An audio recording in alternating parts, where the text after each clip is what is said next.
চট্টগ্রামের ভয়াবহ বন্যার মধ্যে দুর্গত মানুষের পাশে দাঁড়ানোর আহ্বান জানিয়ে ফেসবুকে একটি পোস্ট দিয়েছেন জাতীয় নাগরিক পার্টি এনসিপির মুখ্য সমন্বয়ক সার্জিস আলম। কিন্তু সেই পোস্টের পরই সামাজিক যোগাযোগ মাধ্যমে শুরু হয়েছে তুমুল আলোচনা।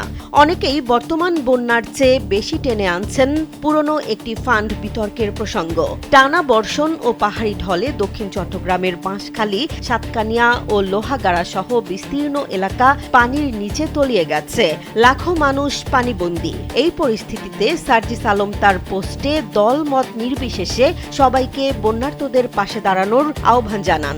একই সঙ্গে এনসিপির নেতাকর্মীদের শুকনো খাবার, ওষুধ ও শিশু খাদ্য নিয়ে দুর্গত এলাকায় যাওয়ার অনুরোধ করেন। তিনি সরকারি সহায়তাও প্রয়োজনের তুলনায় অপ্রতুল বলে উল্লেখ করেন। স্যান্ডেলিনা সো, রূপচর্চায় আভিজাত্য।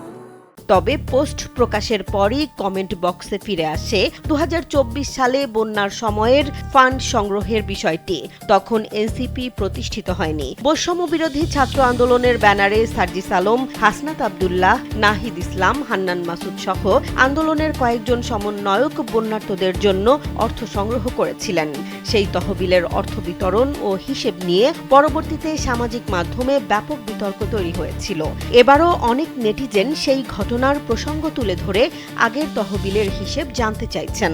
আবার অনেকে বলছেন, দুর্যোগের এই সময়ে অতীতের বিতর্ক নয়, সবচেয়ে জরুরি হলো বন্যা কবলিত মানুষের জীবন বাঁচানো এবং দ্রুত ত্রাণ পৌঁছে দেয়া। ফলে চট্টগ্রামের বন্যা নিয়ে দেয়া একটি মানবিক আহ্বানের পোস্ট এখন পরিণত হয়েছে নতুন রাজনৈতিক ও সামাজিক আলোচনার কেন্দ্রে, যেখানে একদিকে বন্যার ভয়াবহ বাস্তবতা, অন্যদিকে পুরনো বিতর্কের ছায়া। দুই বিষয়ই এখন সমানভাবে আলোচনায়।